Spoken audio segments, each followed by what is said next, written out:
Hello, Algebra 1A students. I am sorry I could not be here today, but this short video will review the two things that you're going to be practicing again today. Both of these you have seen before, but most of the class struggled with these, so we're basically just going to go over them again just to make sure you have them down very well before we move on to our next objective and before we take our Unit 7 test. So the first thing that we're going to look at is writing equations.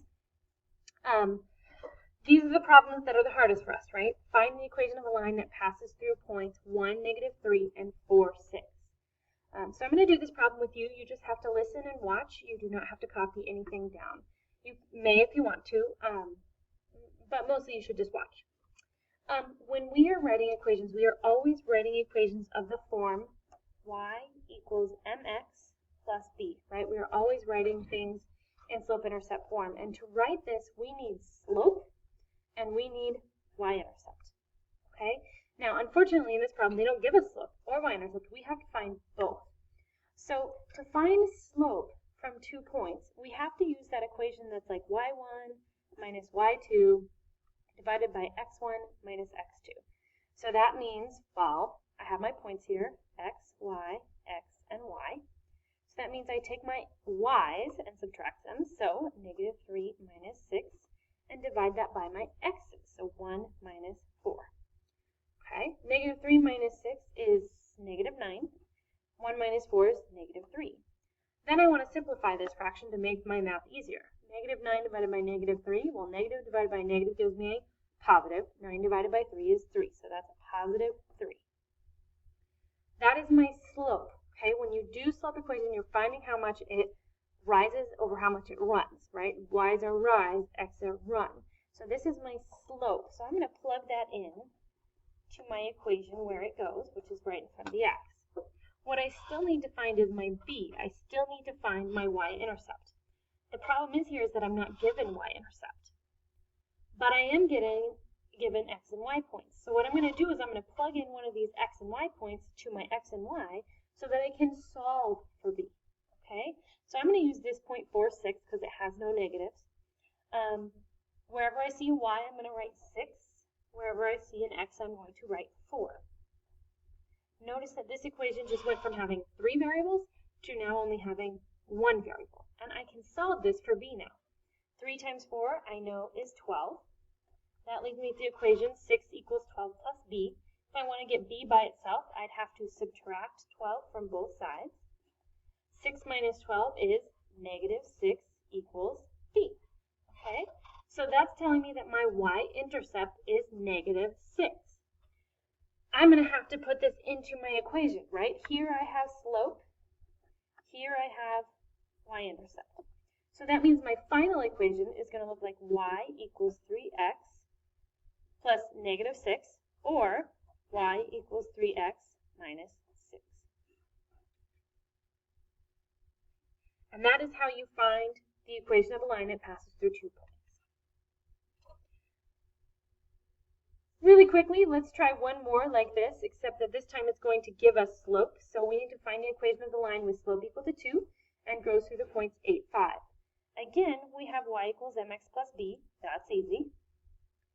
And I'm going to plug in my slope because they give it to me this time. Y equals 2x plus b. So I have slope, but I still need y-intercept. So what I'm going to do again, I have this point x, y.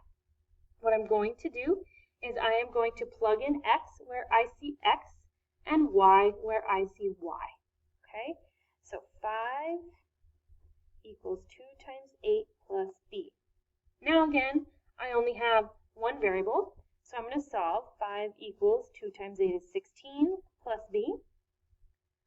And then I'm going to subtract 16 from both sides. 5 minus 16 is -11 equals b.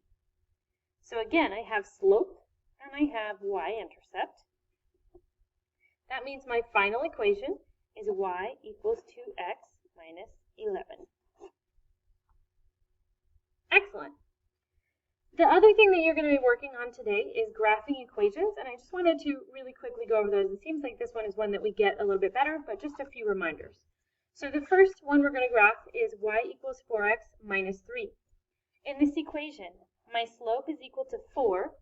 I like to think of that as rises over runs, so I'm going to change 4 into a fraction, 4 over 1, which means I rise 4 and I run 1. My y-intercept, or my b here, is minus 3.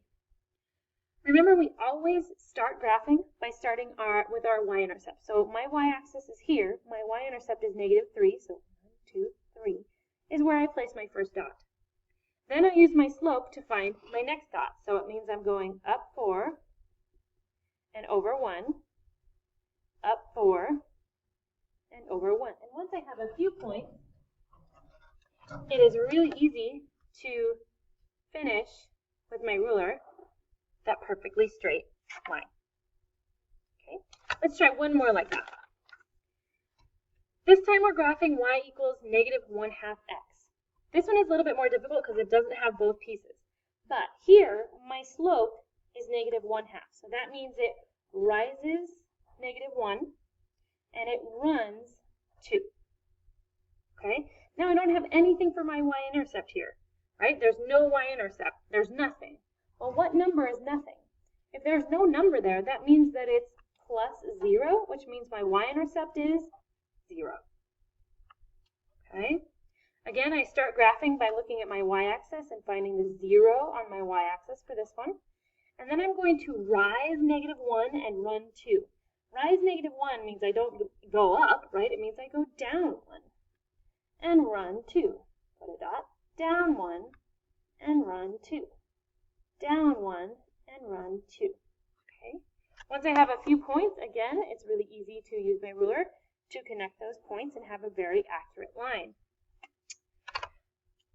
Something you might want to double check in your brain, when you look at this graph, it looks like a negative graph, right? It's kind of a negative correlation. And this is a negative slope. So double check to make sure that those match. Same thing on this graph. This is a positive slope, so this should be a positive running graph. Okay. Excellent. Thank you for watching. I hope this cleared up a few things for you, and I hope that you will be ready to apply this knowledge when I return tomorrow. Thanks.